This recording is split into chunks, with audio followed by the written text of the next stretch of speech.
your thoughts on fast windows and eating windows for regulation and repair? Fasting windows and eating windows. I don't love it for kids. Honestly, our children are building their bodies. A restriction in caloric intake, even with high dense food or high nutrient dense food, this is the why they like it. Okay, this is the reason why is that when we put ourselves in fasting mode, we do actually we create cell apoptosis quicker with cells that need to die off. But your child is already making those.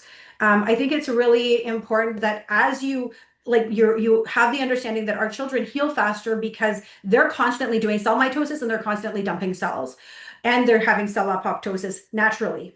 So which means that when they have a damaged cell, it actually gets wiped out by the body itself. Now, the problem is when we start to have a lot of mold exposure and toxic exposures, then the cells stay in longer and longer and cause a lot of disruption because this is still more open. Any child under 5 has a larger vagus nerve than because the gut is still building itself. Like our gut is fully developed normally by around 5. So before that, there's a lot more messaging happening between the gut and the brain. But yes, I will say that my ideas for fasting are not ideal for children because they're already doing, their bodies are inclined to do the work that they need to do.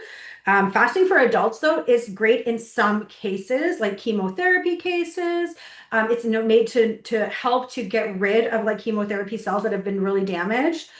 There's a lot. I've read a lot about fasting. I've read about intermittent fasting and then like low caloric days. The problem with our kids though is that they're building their bodies, their requirements like are more than sometimes 2000 calories per day. When you're fasting, it's really hard to hit those 2000 calories just to build like the brain, to build a healthy liver, to continue like the liver. And thinking of our children who are in fight or flight a lot because their neurons are not fully built out and they only build about 2 millimeters every month or so, that we need to flood them with these nutrients because they use them a lot more too. If you have a child who's like sensory seeking, who's hyperactive, who's not able to pay attention, they're actually dumping magnesium and iron way faster than a child who is sitting regulated. It's just we're using it more. All right. What could be causing my 2-year-old to have tantrums where he tries to bang his head on the wall and won't stop throwing toys? As far as food, what can I control more of this? Okay. Yeah. So there's a couple things that I would offer here for sure. Like anytime you have a child that you're seeing that has tantrums and that are self-harming, this is a very scary state. So normally we see quite a bit of cause and effect here. Sometimes it's mold and then a little bit of candida. That's where we see when we look at testing per se, that we can see that. So it's not that we treat every case like that, but we definitely, no matter what, in the BLA specifically, I mean, everybody goes through the picky eating part of the BLA. It's really important to get those detox pathways open and getting the gut to be very proliferated.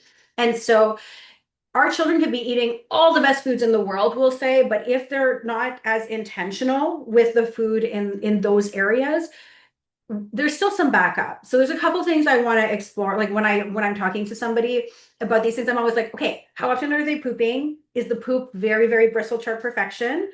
How much toxic exposure has come from the past? Are we still working on that? And how much of this frustration is coming from either potentially being nonverbal? So there's extra questions to ask, but I will offer like some really good advice here is that when we look at the body, and we're thinking about a child who's very excitable and then frustrated.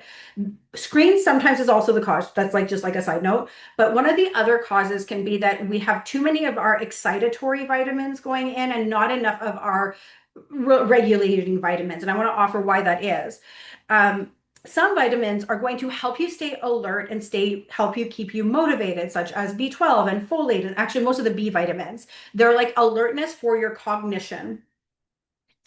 Some of the vitamins and minerals that we want to take in are calmatives, such as vitamin K or vitamin or zinc or omegas. They're like, they have to be kind of in synergy.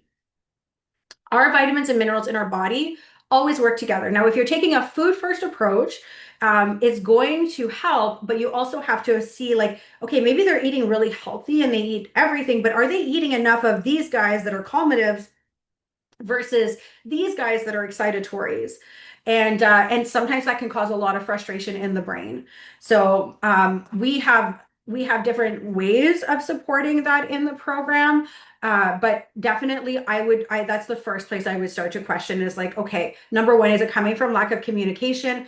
Okay, how can we open communication? The nutrients that are the calmatives are also the focus nutrients. They're also the ones that fill cofactors in the brain to help with speech and for building out, oh, I don't have it up there anymore, but building out the cell receptors.